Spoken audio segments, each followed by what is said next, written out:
Hi guys! Welcome dito sa The Sun Tarot.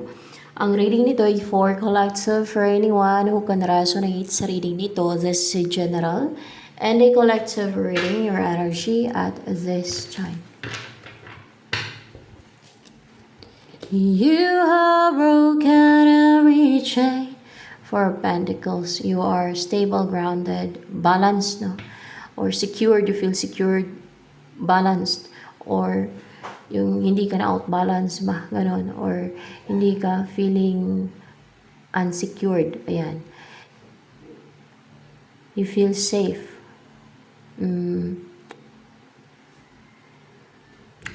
May pagka-thrifty ka, may pagka-kuripot ka, or nag-iipon ka talaga ng pera, parang ganon.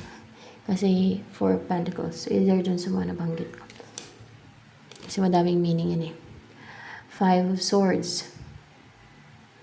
Oh my gosh. Sa picture na to, ikaw to. Yan. Yan ka. Yes, ikaw to. Yan. Ikaw to. Na may mga superior na tao na gusto kang kontrolin, gusto kang pigilan sa mga kakayanan mo, sa mga pwede mo pang ma-achieve, sa mga goals mo, sa ambition mo, sa mga talento mo, kung ano meron ka, gusto nalang pigilan. Pero nagtataka sila, bakit nagagawa mo pa rin? Bakit hindi ka nila mapigilan? Oo, bakit hindi ka nila mapigilan? Bakit hindi ka nila mapastak? So, nagtataka sila kung bakit hindi ka nila mapastak, bakit hindi ka nila mapahinto, kung bakit hindi ka nila mapigilan. Ang sagot kung bakit tao lang sila. Narcissistic kasi sila. Masyado silang believe sa sarili nila. Akala nila ay, ano sila, Diyos? O akala nila Diyos sila. Clouded yung utak nila. Ang mangyayari sa kanila, parusa. Afterlife. Baka ngayon pa na eh, may parusa na eh. Afterlife pa kaya. Mga narcissistic. Tama po ba? Narcissistic sila? Narcissistic sila.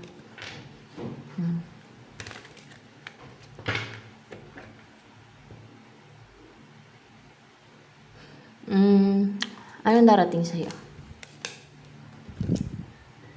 Two of Pentacles person, ba't ang darating sa'yo na nag-embody ng Two of Pentacles in reverse?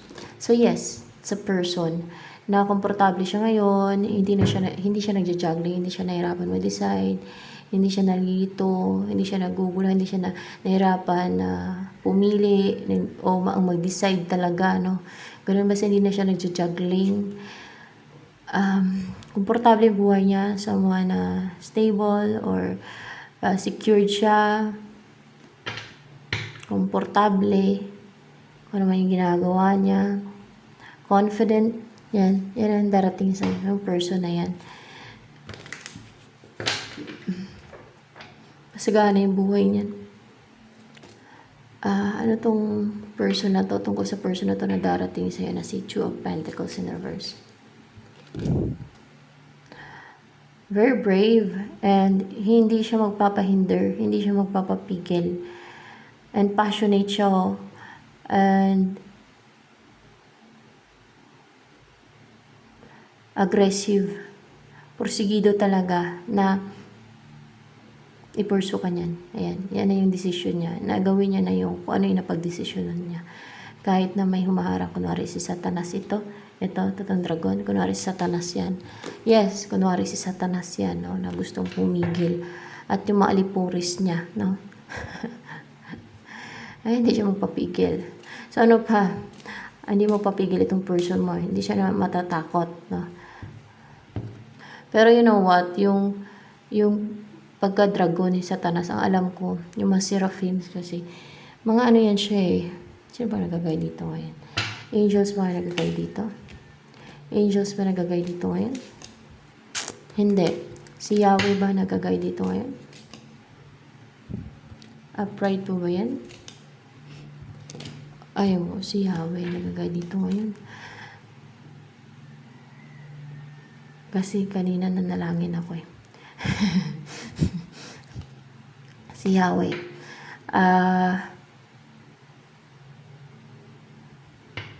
Kunwari Satanas to, no? Yan. Pero ang alam ko, na pagka-dragon ni Satanas, no, in a dragon form, ano siya eh, pito yung ulo niya, pero red dragon din yan. Parang apoy ba? Apoy. Ganun ang seraphim kasi mga apoy. Apoy yan sila, made of fire. Tsaka, pahaba siya na dragon. Tama po ba, Yahweh? Pahaba na pagka-dragon si ano. Yung parang Chinese dragon. Parang ganun yung pagka-dragon niya. Ganon ang mga seraphim, Chinese dragon. Hindi parang Western dragon. Hindi parang ganito na dragon. Hindi. Pahaba siya. Yung katulad ng Chinese dragon, yung Asian dragon, or Japanese dragon. Mga ganon. Tapos ang daming ulo. Tapos anim yung pakpak. Yun ang seraphim eh. Tapos made of fire siya, guys. Yan. Red dragon. Kasi made of fire eh. Kasi napulang-pula na apoy no pagkaganon.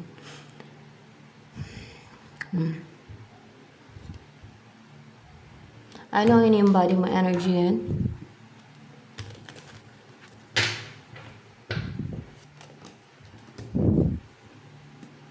Ay, balance. You know what is right from wrong.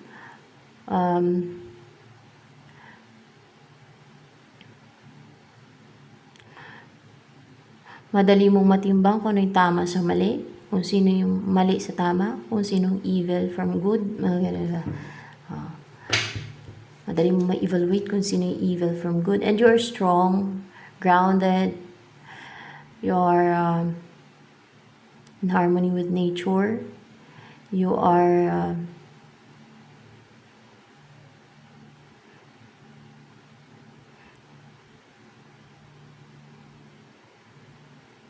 full of inner strength.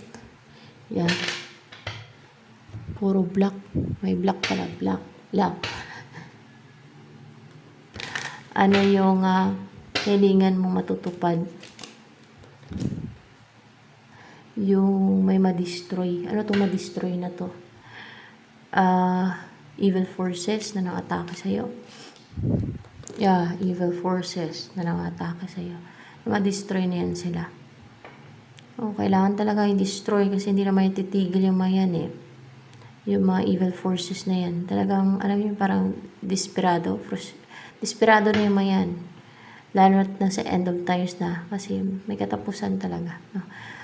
Pwedeng kung sa tao naman na nasa evil forces ay mga witches yan. Alam naman sa light pa yan, mga witches. Natural naman. Sa darkness yan sila. Ay mapaparusahan na yan. No? Matitigil na. Matitigil na yung mga ginagawa nila sa iyo. Madidestroy na yung mga yan. O kung basta mga evil forces lahat na nasa evil forces na atake sa iyo. Madidestroy na yan sila. So ano pa ang about sa iyo? Evil forces. Sabihin nila masama, no? Masama daw na i-wish na i-destroy sila, no? Kasi tao din daw sila. Kung tao o kadalasan ng mga taong gano'n na yun ang kanila kasi tao din sila. Parang wala daw puso kung hilingin o panalangin na ma-destroy sila o matapos yung kasamaan nila. Ganon sila magrason. Pero tuwang-tuwa sila sa ginagawa nilang kaibilan at mga harm sa iba. Gustong-gusto nila. Para bang passionate sila and yun ang nagbibigay sa kanila ng happiness. Yun ang nagbibigay nga sa kanila ng happiness and contentment, fulfillment, satisfaction, guys. Yung pang-harm, distractions, that's why may mga tinatapon sa impyerno. Kasi napaka-foolish nila, napaka-crook nila. Ay, diba? Kita niyo mga evil forces, ano sila, sa darkness. Ano pa? Ang about sa'yo. The earth is written, spoke your name into the night. The maiden, kind-hearted kay. So fresh and simple at hindi ka maarte, no? At mapagmahal kahit sa animals. Mas gusto mo yung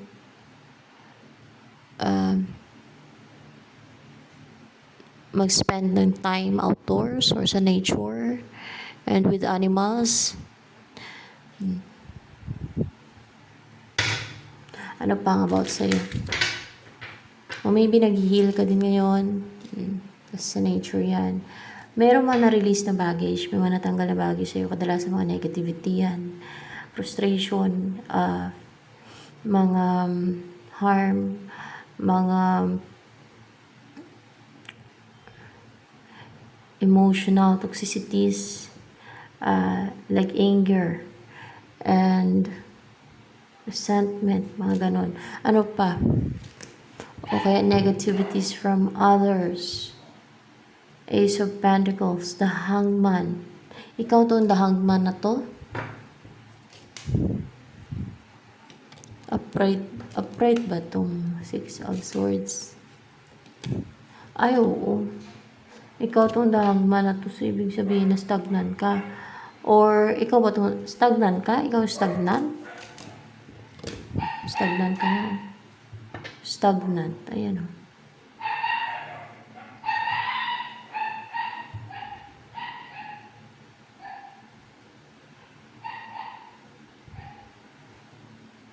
Para ba nag-overthink ka? May nangaatake sa isip mo. Pagka ganyan. Or para nag-overthink ka o may problema ka. That's why na-stagnant ka. Parang na-chain, natali. Pero, there is a new beginning. And,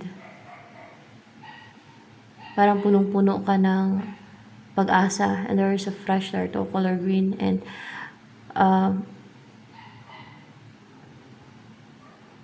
parang magkaroon ka ng bagong buhay. Na malaya ka na may freedom ka. Yun ang nafe-feel ko dyan eh. Yes, na may freedom ka na from this, no? Nagkaroon ka na ng freedom, no? After this, you will live like this. Ayan. And, maliwanag yung kinabukasan mo. And there's growth, no? Hindi ka na mastagnan pa. Hindi ka na ma-restrict pa. Hindi ka na ma-chain, hindi ka na ma-bind pa. Laya ka na. Ayan. Upright ba itong Five of Wands? Yeah? Na itong Five of Wands na yan dyan.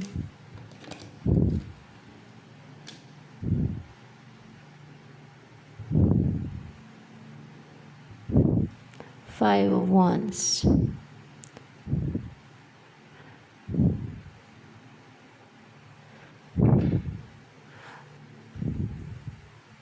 May mga enemies ka. Enemies din kadalasan eh. May mga enemies ka na, ay ba, napaka-passionate, fearless, and so driven na mga atake sa'yo. Ano, mga ano to, mga enemies, mga kaaway. Kaaway ng mga witches. O, diba? Sa dark forces sila, mga witches. Yun nga lang, wala na yan silang lusot sa parusa. Afterlife. Ang tuwa sila ngayon, saglit lang ang buhay ng tao dito sa mundo to. Eh kung parusahan niya sila agad, konting panahon lang pag-enjoy nila sa ginagawa nilang kafulishan at kaivilan, di ba? Forever na silang hatulan, no? Forever na sila dun sa impyerno. Saan sila lalagay? Itong mga witches na to. Impyerno ba? Impyerno. Sa impyerno nga. Kasi mga witches yan eh. Judgment. Nakalagay yan sa Biblia basta mga ganun. Sa impyerno yan lagay. No? At driven itong mga to ng ano, ng napaka-crook talaga, napaka-foolish. Ng inggit nila. Inggit nila.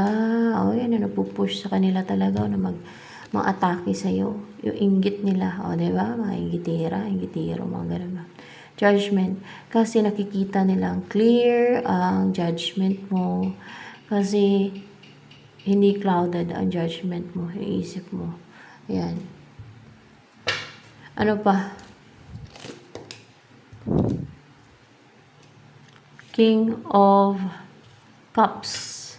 Also the King of Cups here.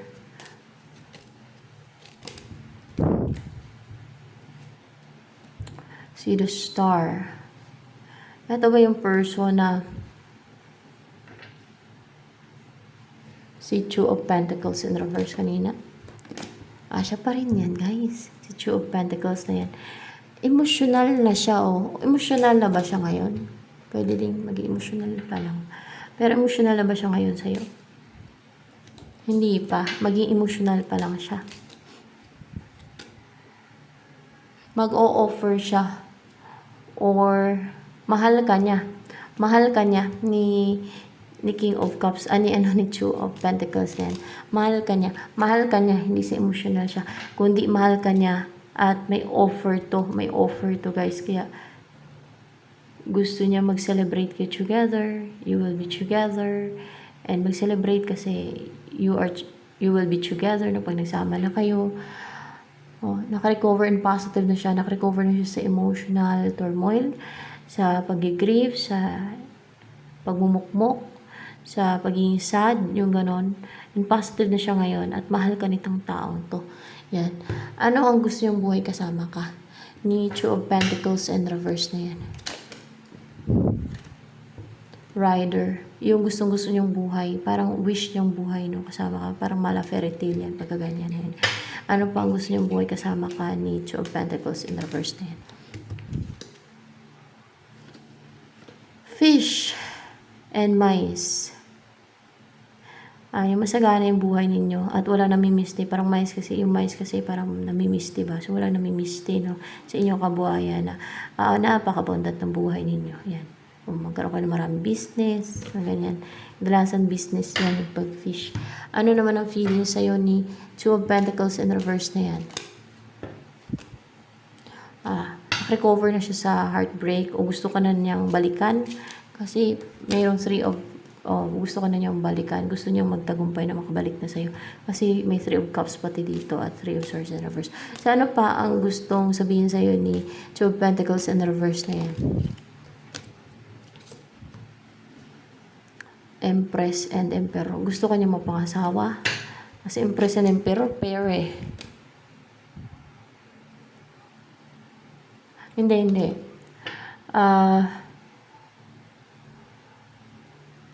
Hindi sa gusto ko niya mapangasawa. Kundi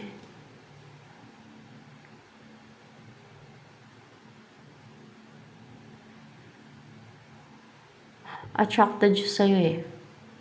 Attracted siya sa'yo talaga. Parang patay na patay siya sa'yo. Hindi naman. Mahal ka niya. Okay, mahal ka niya. Attracted siya sa'yo. At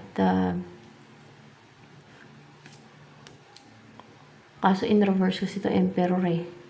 Kung kaya hindi ka pa niya napangasawa noon kasi unstable siya noon. Unstable. Oo, kaya in reverse to. Kung kaya lumayo siya. Kung kaya hindi kayo nagkatuluyan noon, kung bakit hindi kayo bumuo ng pamilya noon, or kung bakit hindi ka pa niya inasawa noon, or kung bakit hindi pa kayo nagsama noon, or naging mag-asawa, o nagkatuluyan, lalo kung nagkaroon ng ups and down, dahil naging ex mo siya eh. Or kung naging partner mo na siya, tapos naghiwalay kayo, o kung dati mo siyang asawa, na naghiwalay kayo, na hindi nagtuloy-tuloy yung pagsasama ninyo, it's because naging unstable siya. Para naging powerless. Ayan. So, ano pa? Ang gusto sabihin sa'yo ni Two of Pentacles in reverse. Pag may message siya sa'yo, may malalaman ka daw. May malalaman ka. Ano kaya malalaman mo? Tungkol sa inisip niya, nung nag-introspect siya sa mga napag-isipan niya, o kung ano yung mga plano niya sa inyong dalawa. kung ano yung mga plano niya sa inyong dalawa. May mga plano pala siya sa inyong dalawa. Yun, malalaman mo yung mga plano niya sa inyong dalawa. Kasi sasabihin niya yan sa'yo. So, nung nag-introspect siya, may plano pala siya. Nagpaplano na siya para sa inyong dalawa. Ayan. At tuloy-tuloy siguro yun. Parang naka-plan na talaga, no? May plan A, may plan B, may plan C pa. Ayan. Kasi, gusto niya talaga mag-succeed, no? Na you will be together and mamuhay kayo ng masaya, full of happiness, ma-enjoy yung buhay. Yan. And then, yung maging matyaga kayo together, no? Yung hindi kayo bibitaw sa isa't isa through ups and down. Yeah, through ups and down, no? Na stable yung inyong relationship, na hindi kayo bibitaw sa isa't isa. Yung maging matyaga kayo sa relationship ninyo, through ups and down. Ay, kanan. Dan.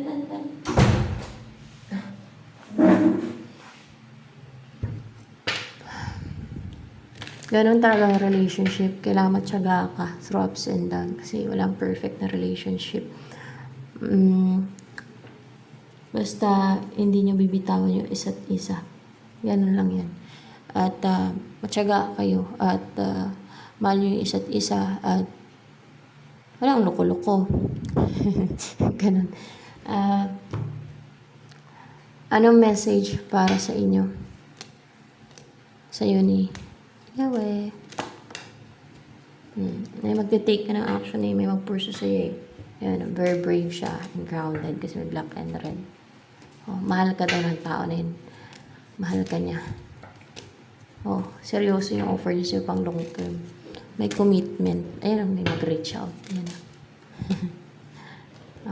Maaaring yan yung inantay mo. Past person mo. Na hindi na siya maging defensive. Instead, pursue ka na niya. Na hindi ka na ma-left out in the cold ng tao na yan. Na hindi na siya, na hindi na magawa ng deceit pa. Yung inyong connection, hindi na magawa ng scheme ng iba. Ayan. Message naman niya sa lahat ng viewers.